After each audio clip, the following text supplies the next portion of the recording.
Reborn, my twin chose him over me. Left me for dead. But now I'm back and I'm his boss. He loved her, abandoned me. But now I'm the one holding all the power, and his heart is in my hands. Welcome to VowsBurn, home of shocking revenge stories, family betrayals, and secrets that will keep you on the edge of your seat. I remember the exact moment I realized I was invisible to him, Dorian Blackwell. The man I had loved with every fragile part of my heart was standing across the ballroom, hand entwined with Juliette's, my twin, my sister, the one I had thought I could trust without question. And yet here she was, Juliette, glowing in champagne silk, laughing with the kind of confidence that had always belonged to me. I felt my stomach drop. My chest tightened. My hands trembled, but no one noticed. I whispered his name, barely audible. Dorian. He didn't turn, not once. His eyes never left her. That look, the dangerous mix of admiration and desire, belonged to her now. And when Juliette leaned in, pressing her lips to his, it was like a cold blade through my chest. I should have seen it coming. I should have known she would take what I held most sacred. But I didn't. I believed in love, in loyalty, in the quiet strength I thought would shield me. I was wrong. I was nothing to him. The gala was a blur after that. I left the glittering hall in a haze of tears, my mind spinning, heart shattered. The streets of the city passed beneath my tires as I drove with no destination. I wanted to vanish, to dissolve into the night that had betrayed me. Then the headlights came. A car swerved, screeching metal. A deafening crash. Pain erupted, white-hot and consuming. I thought I was going to die. Maybe I even wanted to. But death didn't claim me. When I woke, it wasn't the hospital bed I remembered. It was a room that smelled of steel, clean and unfamiliar. My body was battered, but my mind was sharp. I had survived. And in surviving, I realized something profound. The Seraphina Vale everyone had underestimated was gone. The new me would be different. Stronger, smarter, untouchable. The months that followed were an apprenticeship in power. I threw myself into the world of luxury tech, fashion innovation, and corporate strategy. Vale Enterprises, my family's old name, became my canvas. I transformed it into a high-end empire, exclusive tech gadgets that doubled as fashion statements, couture collections designed for the elite, and media channels that dictated trends. By the time I returned to the social scene, I was no longer the quiet twin. I was Seraphina Vale, the name that commanded attention. The first time I saw Dorian again, I watched him from across a gala, unaware that the woman in the sleek black gown, the heels that clicked with authority, was the same girl he had abandoned. His eyes flickered. Recognition, confusion, a hint of fear. I allowed myself a small, deliberate smile. Yes, I whispered to the space between us. It's me. Juliette, of course, was already panicking, though she kept her composure. Her social radar had always been impeccable. She knew something had changed. But she couldn't see me, really see me. Not yet, and that was exactly how I intended it. I began planting the seeds of my revenge carefully, strategically. Every smile I offered, every conversation I guided, was designed to pull Dorian and Juliette closer to my orbit. Investors began asking for meetings with Vale Enterprises. Socialites whispered my name with awe. Dorian, once so sure of himself, now hesitated, caught between fascination and disbelief. The first test came sooner than I expected. Dorian needed a partner for a high-stakes luxury tech collaboration. Juliette naturally tried to position herself as the natural choice. But I intervened quietly, subtly, and forced him to meet me professionally. The moment he walked into my office, the truth hit him. Recognition flashed in his eyes. Seraphina? His voice was barely a whisper. I smiled, cold and deliberate. Yes, it's me. And I hope you're ready to see just how far I've come. From that day forward, every encounter was a test. Every smile, every word, every strategic decision became a carefully orchestrated move in a game only I fully understood. Dorian's charm and ambition, Juliette's arrogance, their intertwined fates, they were all pieces on my chessboard, and I intended to win. The first time I saw Juliette after my return, I noticed something immediately. She hadn't changed her ways, but she had lost her certainty. She glided across the gala floor, every eye on her, every laugh calculated. Yet behind her perfectly painted smile, there was a flicker of unease. I let it grow. It wasn't enough to simply exist in her world. I needed to take it apart piece by piece until the very foundations of her carefully constructed life crumbled under my gaze. I moved through the crowd, exchanging smiles and pleasantries, subtly planting my influence. Investors listened when I spoke, nodding at my ideas about the luxury tech fusion projects Vale Enterprises was launching. I allowed Dorian to notice just enough to unsettle him without giving away my full power. Juliette's eyes met mine briefly, a flash of something I couldn't quite read. Fear? Panic? Recognition? Her composure faltered just slightly, and I knew the game had begun. Later that evening, Dorian approached me, trying to mask his curiosity with casual charm. Seraphina, I didn't realize you'd... I let him finish silently with my gaze. The words weren't necessary. His disbelief and hesitation spoke volumes. I've grown, I said finally, letting the edge of triumph lilt my voice. Stronger than anyone expected. Smarter than anyone suspected. And I think you're beginning to understand why it's dangerous to underestimate me. His jaw tightened. Desire and guilt flickered in his eyes. I let him stew in it. Juliette, meanwhile, began scrambling. I could see it in her subtle movements, the nervous tics, the way she clutched her champagne glass, the quick, calculated attempts to redirect attention. All of it was too little, too late. Her charm had limits, and her limits were exposed in the presence of a Seraphina who refused to be sidelined. The first tangible move came with the announcement of a major partnership. I had orchestrated everything quietly: investors, luxury tech brands, and media outlets. When the news broke, it eclipsed Juliette's own gala speech. Every eye turned to me. Every camera flashed. Every whisper ceased. Juliette froze mid-smile. The first cracks appeared. I smiled inwardly. Patience and strategy were paying off. The next few weeks were a carefully choreographed dance of influence. Every social engagement became a battlefield. Every interaction with Dorian was charged with subtle tension, long glances, loaded silences, and the unspoken knowledge that the girl he left for dead had returned as a force beyond his control. I began testing him, allowing him glimpses of the woman I had become, letting desire mix with regret. Every step was calculated. He had no idea how carefully I was orchestrating this. Juliette tried to counter, of course.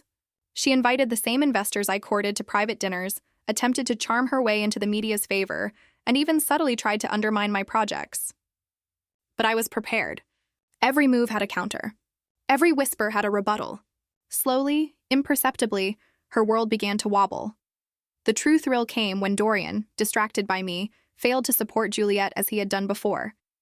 She relied on him like a crutch, and when he hesitated, her carefully built influence faltered further. One night, I orchestrated a private encounter under the guise of business. Dorian, oblivious to the trap, agreed to meet me at my office.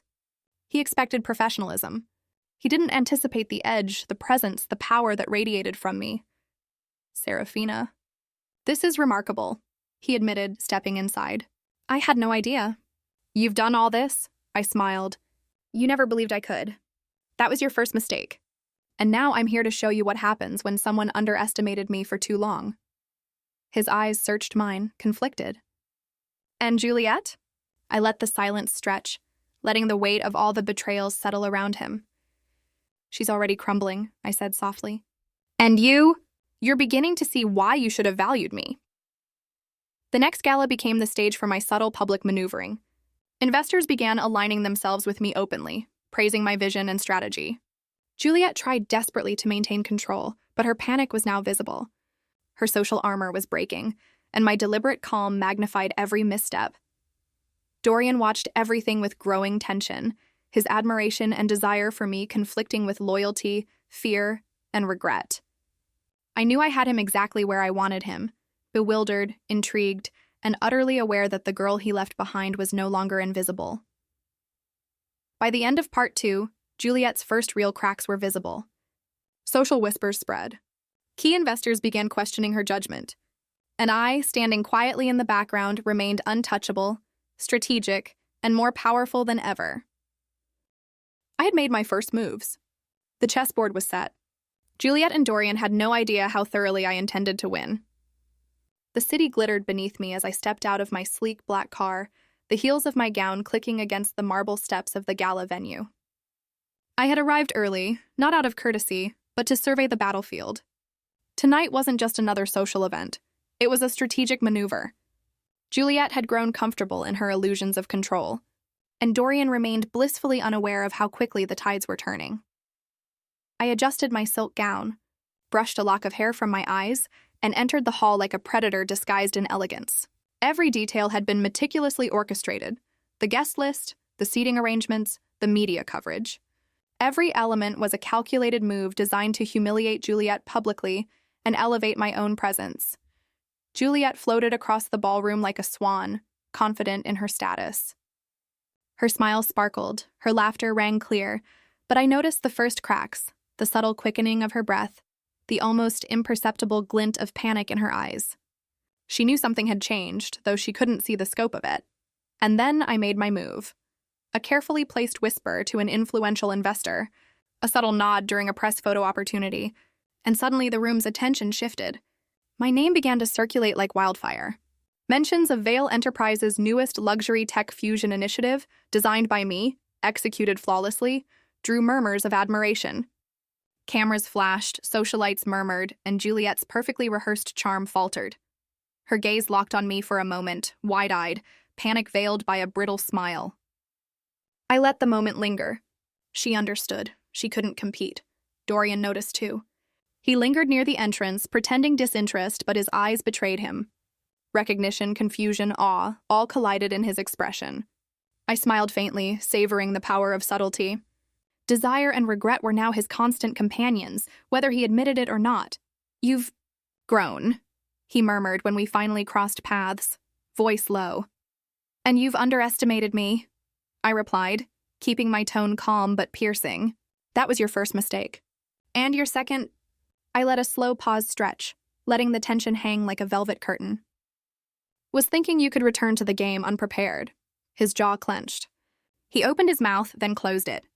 Words failed him, because he now realized the quiet girl he left behind had returned untouchable, brilliant, and in command. The first public strike came during the gala's keynote moment, the announcement of a partnership between Vale Enterprises and an internationally renowned luxury brand. I had orchestrated it quietly, ensuring that Juliette believed she would be the face of the collaboration. But as the spotlight turned to me and my name appeared on every screen, the truth was undeniable. Whispers spread. Cameras captured Juliette's faltering smile. Her attempts to reclaim attention were feeble, almost laughable. The crowd's focus had shifted entirely. Her panic was exquisite, restrained but unmistakable. I relished it. Later, I cornered her near the champagne fountain. "Hello, Juliette," I said softly, letting the silk of my voice cut deeper than any words could. She forced a smile, brittle and unconvincing.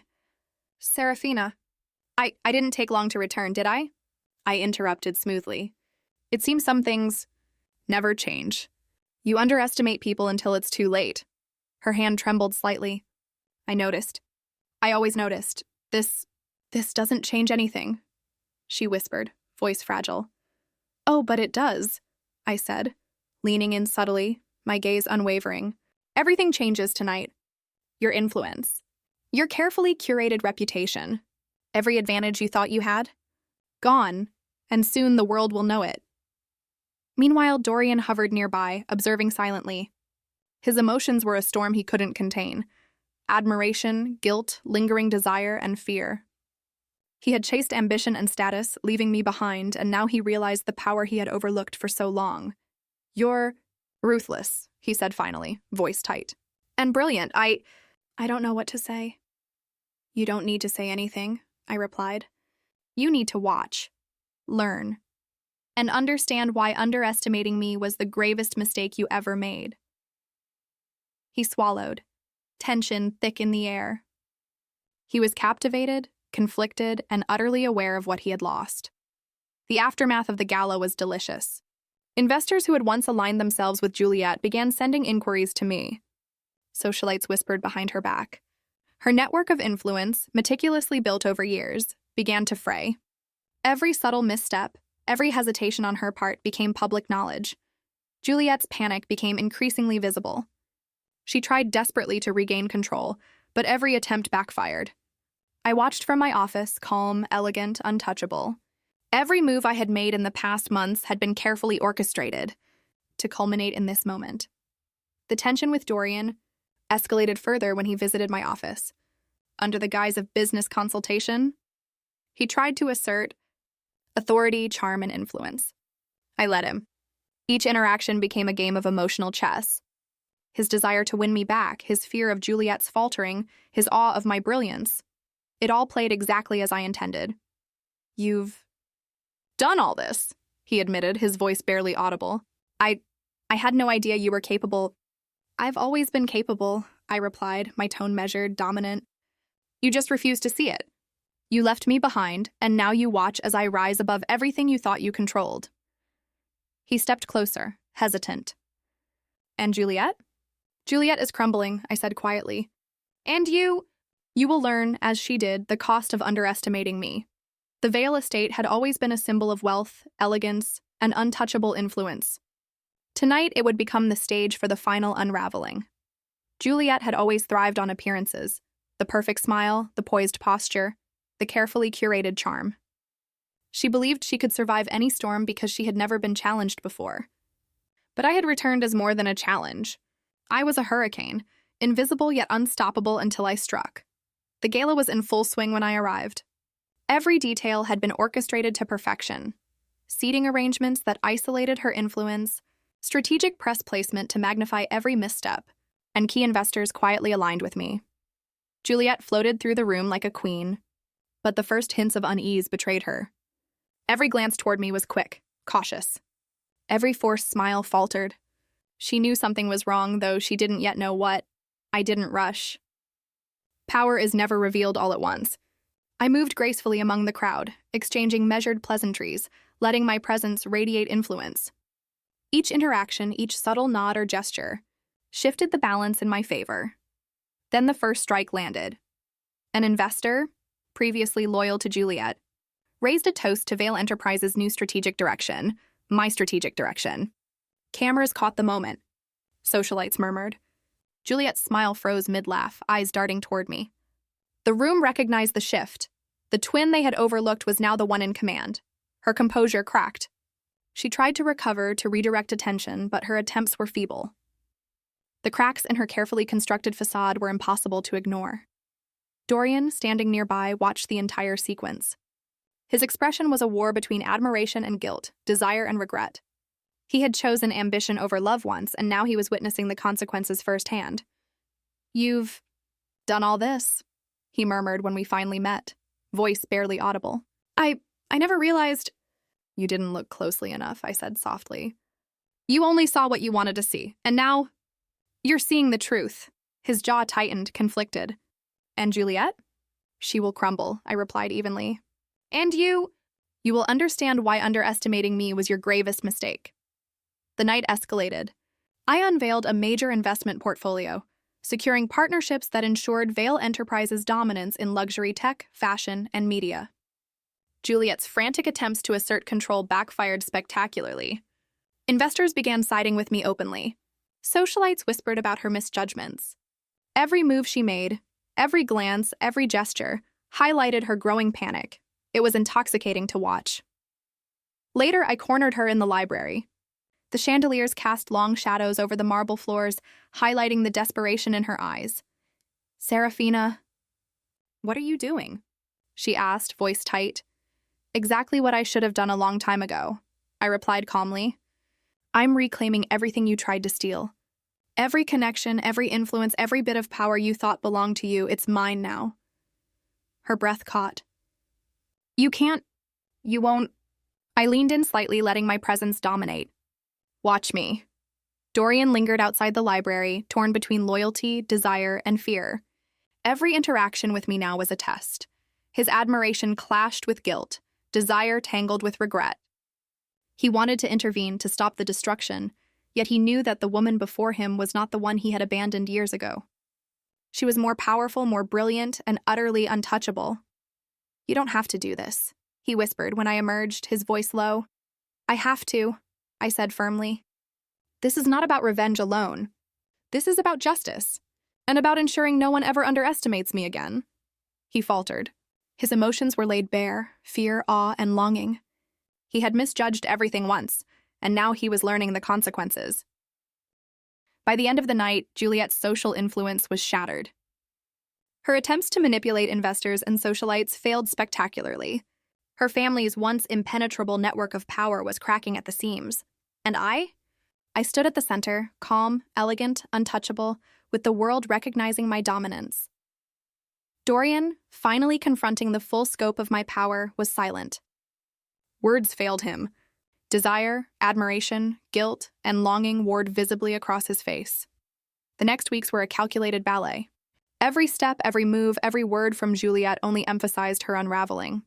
Her desperation grew as investors and social elites shifted allegiance quietly but decisively. Dorian attempted small interventions, but even he could not undo what had begun. I let them flounder. I let them learn, slowly, the cost of arrogance and betrayal. The most satisfying moment came when Juliette tried to sabotage one of my key luxury tech collaborations. Every attempt backfired, leaving her humiliated in front of the investors. Socialites whispered behind her back. Dorian observed in silent awe, finally understanding the full extent of the woman he had abandoned. And I, standing silently, savored every detail. Every step she had taken to dominate and belittle me had led to this moment of exposure and failure. The Vale estate glittered beneath a sky heavy with expectation. Every chandelier, every polished marble floor, every whispering guest was a reminder. Tonight, nothing would remain the same. Juliette had spent years building an illusion of perfection. She thrived on control, charm, and the perception of untouchable influence. Tonight, all of that would be exposed, and I, Seraphina Vale, was no longer the quiet twin she had once dismissed. I was CEO, strategist, and the embodiment of vengeance. The gala began in full swing. Juliette glided through the crowd, the same practiced smile she had always worn, but her eyes betrayed her. Every glance toward me was sharp with fear. She knew she was on unstable ground, though she didn't yet understand how precarious her position had become. I moved through the crowd with deliberate elegance, greeting investors, socialites, and the press with the poise of someone who had always belonged at the center of power. Cameras flashed, murmurs rose, and all eyes inevitably turned toward me. Juliette's composure cracked almost imperceptibly. I could see the panic in her perfectly painted eyes. She realized too late that the girl she had discarded years ago had returned not only alive, but untouchable. The first strike was subtle, but devastating. I orchestrated a private moment with one of the most influential investors in attendance. A casual remark, a nod, and suddenly, the whispers began. Seraphina Vale, not Juliette, would lead the next luxury tech collaboration. Juliette's smile faltered mid-laugh. The guests noticed. Cameras caught every flicker of panic. The illusion she had carefully cultivated began to crumble before their eyes. Dorian observed from across the hall. His jaw tightened, his fingers curling around his champagne glass. Desire, guilt, and awe collided in his expression. He had once chosen ambition over love, and now he was seeing what he had thrown away. Seraphina, he whispered when he finally approached, voice low. I never realized. You didn't look closely enough, I replied. You saw only what you wanted. Now you see the truth. And Juliette? He asked, a flicker of guilt in his eyes. She's already falling apart, I said calmly. And you will understand why underestimating me was your gravest mistake. The pinnacle of the evening was my public reveal, a detailed presentation showcasing Vale Enterprises' dominance in luxury tech, fashion, and media, an empire I had rebuilt from the ashes of betrayal. Every investor, journalist, and socialite saw the brilliance I had cultivated. Juliette tried to interject, to reclaim the spotlight, but her attempts were feeble, transparent, and utterly ineffective. The crowd's focus had shifted. Her influence evaporated, leaving her exposed and desperate. After the gala, I confronted Juliette privately. The grand library, with its towering shelves and glittering chandeliers, was silent except for the faint sound of her trembling breaths. Seraphina. Please, she whispered, voice quivering. I didn't know. You had your chance, I said softly, letting my eyes pierce through her. And you wasted it. Now you must live with the consequences." Her lips trembled. I'm sorry. Sorry isn't enough," I interrupted. "You stole from me. You betrayed love, family, and trust. There's nothing left for you but the truth, and it's unforgiving." Dorian lingered outside, torn between loyalty and desire. Every glance he stole at me was heavy with regret and longing. He wanted to intervene, to stop the destruction, but he knew deep down that this was not my undoing. This was my triumph. "You don't have to do this," he whispered when I emerged from the library, voice low, trembling slightly. "I do," I said firmly. "This isn't just revenge. It's justice. And a reminder, you can never control me, never underestimate me, and never discard me again." He swallowed, conflicted and silent. Desire, guilt, and awe warring visibly across his face. He was learning too late what he had lost. In the weeks that followed, Juliette retreated from society entirely. Her empire collapsed. Social whispers confirmed her failures, while investors aligned themselves with me openly. Vale Enterprises solidified its dominance under my leadership, unmatched in luxury, tech, and media influence. Dorian, however, did not disappear. He sought to earn back my trust, not as a savior, not as a rescuer, but as a partner who had finally learned the weight of choices. His attempts were cautious, careful, respectful, and I allowed them, knowing that power without compassion, ambition without loyalty, could never truly satisfy him, or me. The final test came months later at a charity gala. The city skyline shimmered below, and I stood at the center of the ballroom, Dorian at my side, not as a conqueror, but as an equal. Juliette was absent, her downfall complete, her empire a memory. Every whisper, every glance, every flash of the cameras confirmed it. I was the Seraphina Vale no one could ever overlook again. Dorian leaned closer, voice low. "I never realized what I had, what I lost." I smiled softly, letting the city lights illuminate my face. "You see it now," I said. "But it isn't about what you lost. It's about what I earned." He nodded, a mixture of hope and humility in his eyes. And for the first time in years, I allowed myself to feel something more than triumph. Desire, respect, and cautious love mingled together in the quiet moments between us. The girl who had been left for dead was alive, stronger, smarter, and untouchable. The Vale Empire had survived its cracks. Juliette's downfall was total, and Dorian had begun to understand what true loyalty and love meant. As champagne glasses clinked and the city lights sparkled, I allowed myself a rare, victorious smile. I had reclaimed my life, my power, and my destiny. Nothing would ever underestimate Seraphina Vale again. If you love stories of revenge, family drama, and shocking secrets, hit subscribe and turn on notifications. Don't miss the next shocking reveal.